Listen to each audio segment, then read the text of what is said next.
Alright, today I'm going to do a unboxing, review, and how-to tutorial on the Apeman front and rear dash cam. So first off here, what I got to do of course is unbox it. So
okay, so what we got going on here is the exact model of this is the C880.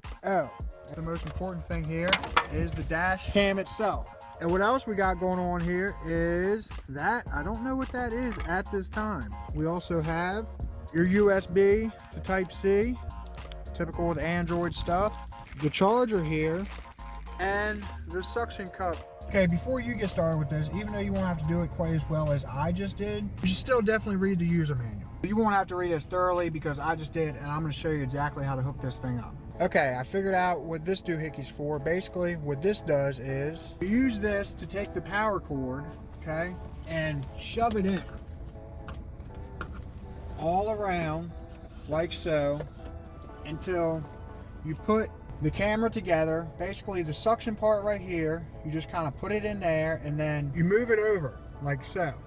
You also are going to have a 32 gigabyte memory card, not included with this model. And basically all you do is you just go ahead and slide that in there. Make sure the copper metal part is pointing up when you do that. It also has a reset button, which is right there. Just take the metal thing that's included with this and put it in there to reset. You shouldn't need to worry about that. For this demonstration, I'm not going to go through putting this wire all the way through there. The recommended placement of this is right here. And to connect it, you simply put it up there.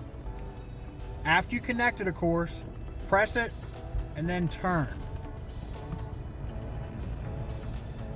So now I'm going to show you exactly how it is that you set this bad boy up. Okay, so you have everything all together. So the first thing you do before you power it up is you go ahead and you put your SD card in just like so.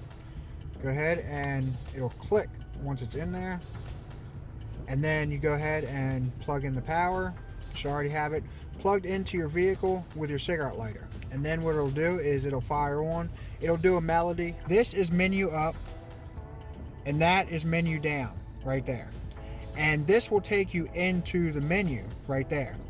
This button right here is for OK. So what you want to do when it says you need to format your card is press up and then it'll go to OK and then you click OK and that formats your card. And basically what formatting the card does is it deletes everything on it and it just makes it so that when it does the loop, which I'll get into here in a second, it doesn't make it so that you have to use like a huge computer connected to your car. It'll basically loop everything. I'll get more into that too. This thing's pretty technical and it kind of has everything in mind. So basically, boom, click that to go to menu. Resolution right there. What happens with that right there is you can just go ahead and click OK right here. Whatever resolution you want. Okay, I got it set on the highest one. Okay, now loop recording. Click down, click OK.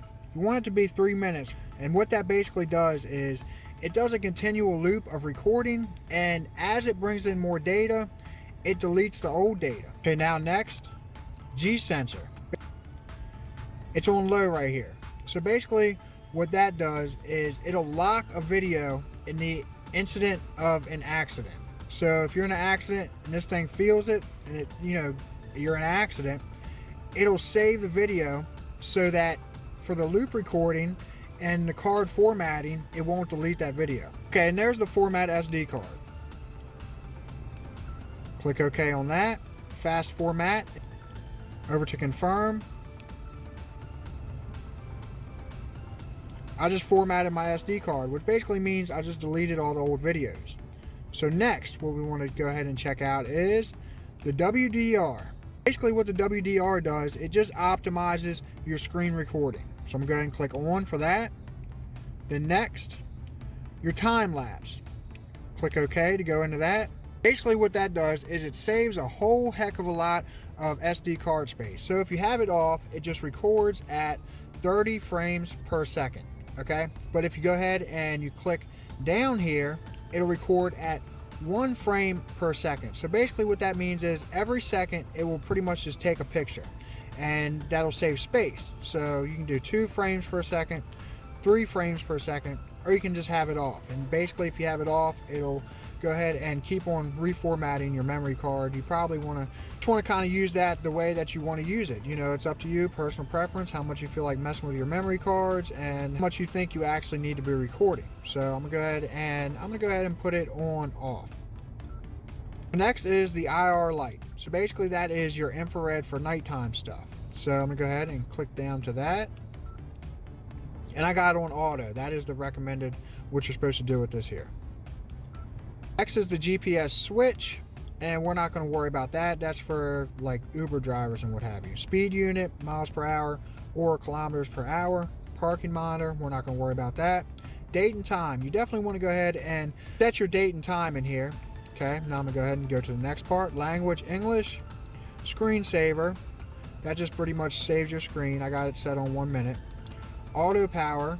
Basically that's simple. If the thing is not recording at that time, it'll just turn off automatically. So I got it set on 3 minutes. So if it hasn't been recording for 3 minutes, it will shut off automatically. So next we have our key sound. Basically that's what you hear there when I'm pressing this stuff. Then record audio. If you want to record audio, keep it on. Boot sound. That's the little music that plays that I actually turned off when you actually power this unit up. It's up to you if you want to keep that on or off. License plate switch. That's for when you play back your videos to have your license plate number displayed at the bottom of the recorded video. License plate, that's what you go ahead and set whatever license plate you want.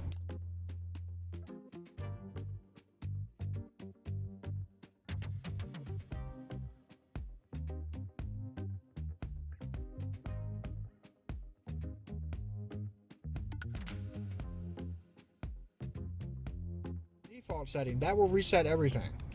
And pretty much in a nutshell, that is how this thing is set up, and we're going to go ahead and show exactly how it is that you use this thing. Okay, so let's go ahead and try this thing out here. So I'm just going to take it and put it right up here like so. Plug for this, what it has going on is it not only charges the device, but you can also go ahead and plug in a USB right there so that you can charge cell phone or whatever. So that's pretty cool. That right there tells it's recording as well, that blue light. Okay, so what I'm gonna do is I'm gonna go ahead and cut back. So on the next scene, what you're gonna see is it's gonna be this part where I'm talking right now is gonna be displayed as it's displayed through the front and rear dash cam that I have up there right now. Okay, so what I'm gonna do is I'm gonna go ahead and cut back. So on the next scene, what you're gonna see is it's gonna be this part where I'm talking right now is gonna be displayed as it's displayed through the front and rear dash cam that I have up there right now. Okay, so what I'm gonna do is I'm gonna go ahead and cut back. So on the next scene, what you're gonna see is it's gonna be this part where I'm talking right now is gonna be displayed as it's displayed through the front and rear dash cam that I have up there right now. Alright, and to get the video off of the actual camera, all you do is you just plug it right on into your computer via a Type-C cable right there and a USB. Okay, so when this thing records, it does not record picture-in-picture like it looks on the display on the actual device. What it does here is it has 4 different folders in which it keeps the video in.